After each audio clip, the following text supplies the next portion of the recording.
আসসালামু আলাইকুম রহমতুল্লাহি ও বারাকাতুহু। জি, আমি ডাক্তার মীর শহীদুল ইসলাম। আমার চেম্বার তথা ঐতিহ্যবাহী শেখগার সিলেট থেকে আপনাদের মাঝে সংযুক্ত হয়েছি। আর আপনাদের মাঝে সংযুক্ত হয়ে প্রতিনিয়তই চিকিৎসা বিজ্ঞানের আলোকে অত্যন্ত গুরুত্বপূর্ণ ভিডিও আপলোড করে উপহার হিসেবে পাঠিয়ে দিয়ে থাকি। তারই ধারাবাহিকতা রক্ষার্থে এই মুহূর্তেও অত্যন্ত গুরুত্বপূর্ণ ভিডিও আপলোড করে আপনাদেরকে পাঠিয়ে দিচ্ছি। যে দর্শক শ্রোতা আমার পাঠানো উপহার অত্যন্ত যত্নের সাথে গুরুত্ব সহকারে দেখলে আপনি অনেক উপকৃত হবেন। আপনি উপকৃত হলে আপনি এটা আপনার আত্মীয় স্বজন বন্ধু বান্ধব যারা আছে তাদের মাঝে এটা একটু ইন্টারফেয়ার করবেন, তাদের মাঝে একটু এটা বিষয়টা নিয়ে আলাপ আলোচনা করলে আপনি যতটুকু জিনিস জানবেন তারাও হুবহু ওই একই বিষয়ের উপরে জানতে পারবে। আর একটা বিষয় জানাজানি হলে তখন কিন্তু ওই বিষয়টা সলিউশন দেওয়া আপনাদের পক্ষে অত্যন্ত সহজ হবে। আমি এখন যে বিষয়টা নিয়ে আলোচনা করব এটা হলো গলা ব্যথা, শীতকালে গলা ব্যথা। হ্যাঁ, তো এই যে শীতকালে গলা ব্যথা এটা কার না হয়েছে? শীতকালে গলা ব্যথা এটা কার না হয়েছে? এটা 100% লোকেরই কোনো না কোনো একটা সময় গলা ব্যথা হয়েছে। হ্যাঁ, একই শীতে হয়তো একাধিকবারও হয়েছে। অথচ কী কারণে হচ্ছে, কেন হচ্ছে, হ্যাঁ, এটা আপনারা জানেন না। তাই আমি আপনাদেরকে জানাচ্ছি এবং কি করতে হবে এই করণীয় বিষয়টাও আপনাদেরকে জানিয়ে দিচ্ছি। তো শীতকালে যখন এই গলাতে যখন ঠান্ডা লাগে তখন একটু গলা ব্যথা করতেই পারে। গলা এমন একটা জিনিস, গলা এমন একটা অর্গান, হ্যাঁ, যার ভিতরে অনেকগুলো ছোট ছোট অর্গান কিন্তু জড়িত আছে। তার ভিতরে গলার ভিতরে এই আমি যেখানে দুপাশে হাত দিচ্ছি এই দুপাশে দুটো টনসিল থাকে। এই টনসিল ফুলে গিয়ে টনসিলাইটিস হতে পারে।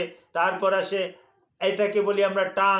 এই জিহ্বা থাকে, জিহ্বাতেও শীতের কারণে জিহ্বা ফেটে যেতে পারে, জিহ্বায় ঘা হতে পারে।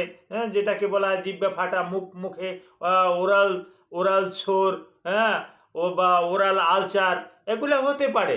হ্যাঁ, তারপর আসে আরও কিছু কিছু গুরুত্বপূর্ণ সেন্সিটিভ অর্গান থাকে, ফ্যারিংস থাকে।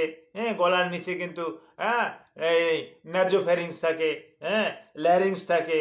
হ্যাঁ, এগুলো কিন্তু গলার ভিতরেই কিন্তু বিদ্যমান। আর ওই এগুলো না বিভিন্ন কারণে ঠান্ডাজনিত কারণে এগুলো ফুলে যেতে পারে, ব্যথা হতে পারে। আর অনেক অনেক সময় এখানে ব্যাকটেরিয়াজনিত কারণেও, ঠান্ডার কারণে যখন আপনার ইমিউনি সিস্টেমটা দুর্বল, আপনার রোগ প্রতিরোধ ক্ষমতা যখন দুর্বল তখন কিন্তু ব্যাকটেরিয়া ভাইরাস, হ্যাঁ, এগুলোতেও কিন্তু হানা দেয়। যেমন অনেক অনেক সময় গলা ব্যথার একটা কারণ কিন্তু মামস হতে পারে। হ্যাঁ, যেটা ওই এখানে দুটো গ্ল্যান্ড আছে, প্যারোটিক গ্ল্যান্ড। এই প্যারোটিক গ্ল্যান্ডে ভাইরাস দ্বারা আক্রান্ত হয়ে কিন্তু মামস হতে পারে। তবে শীতকালে মামস হয়, তো মামসের আবার লক্ষণ আরও অন্য রকম, গলা টলার সহ এই মুখমণ্ডলটাও কিন্তু ফুলে যেতে পারে। তবে সাধারণত গলা ব্যথার রোগীর সংখ্যাটাই কিন্তু এই শীতকালে কিন্তু বেশি বেশি আমরা পাচ্ছি। হ্যাঁ, তো এর কিন্তু ডক্টর পর্যন্ত না গেলেও চলে। ডক্টর পর্যন্ত আপনাকে আসতে হবে কখন? যখন প্রাথমিক এবং ঘরোয়া চিকিৎসায় যখন আপনি ভালো একটা ফল পাচ্ছেন না তখন। এই সমস্যাটা হলেই আমরা প্রথমত বলি যে আপনি গলাতে ঠান্ডা লাগাবেন না, আপনি টাই পরেন। আপনি টাই পরে তো সব জায়গাতে ভ্রমণ করতে পারবেন না। আপনি একজন কৃষক, আপনি একজন দিনমজুর, আপনার পক্ষে টাই পরা সম্ভব না।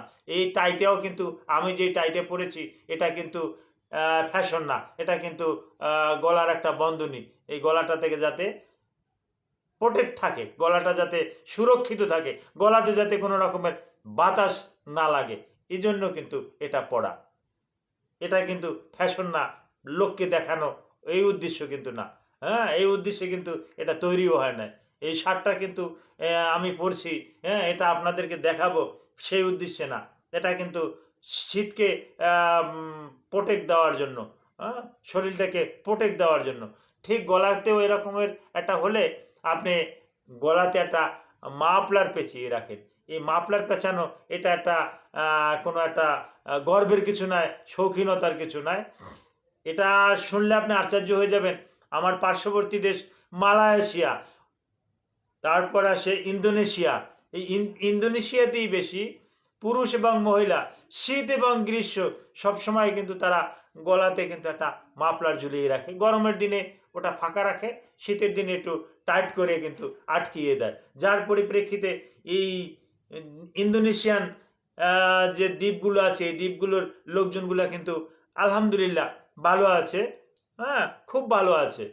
আর ঘরোয়া চিকিৎসাটা হলো এই, আপনি গরম পানি করেন, গরম পানির ভিতরে আপনি দেন, একটু লবণ দেন, লবণটা দিয়ে আপনি গার্গেল করেন। গার্গেল দ্যাট মিন্স কুলকুচি, একটু কুলকুচি করেন। কয় মিনিট করবেন আপনি? 2 থেকে 3 মিনিট আপনি কুলকুচি করেন। কয়বার করবেন আপনি? সারাদিনে 4 বার 5 বার আপনি কুলকুচি করেন, এতেই আপনি ফল পাবেন। এরপরেও যদি আপনি ফল না পান, তাহলে আর শরীরে যদি টেম্পারেচার থাকে, জ্বর থাকে, 102 ডিগ্রি 3 ডিগ্রি ফারেনহাইট যদি জ্বর থাকে, তাহলে বুঝবেন যে আপনার শরীরে কোনো না কোনো সমস্যা হয়েছে। সেক্ষেত্রে আপনি ওই ফার্মেসিতে গিয়ে ওই অ্যান্টিবায়োটিক, অ্যানালজেসিক, অ্যান্টিপাইরেটিক এগুলো স্বেচ্ছায় কিনে খাবেন না। অবশ্যই চিকিৎসকের শরণাপন্ন হবেন। চিকিৎসকের শরণাপন্ন হলে উনি কিছু পরীক্ষা নিরীক্ষা করে দেখবে যে অন্য কোনো সমস্যা আছে কি না। যদি থাকে উনি আপনাকে একটা অ্যান্টিবায়োটিক, হ্যাঁ, বা অ্যানালজেসিক উনি সিলেক্ট করে দেবে, ডোজ মেনটেন করে দেবে। ওনার নিয়ম অনুযায়ী যদি আপনি খান, আপনি পুরোপুরি ভালো থাকবেন। তো গলা ব্যথা আপনি অবহেলা করবেন না। বারবার এই গলা ব্যথাতে কিন্তু বড় ধরনের আপনার একটা সমস্যা হয়ে যেতে পারে এবং ইদানিংকালে হচ্ছে। তো গলা ব্যথাটাকে আপনি অত্যন্ত ছোটোবেলে আপনি উড়িয়ে দেবেন না। আপনি যথাসময় গার্গেল করুন, তারপরেও না কমলে আপনি চিকিৎসকের শরণাপন্ন হন। Thank you all.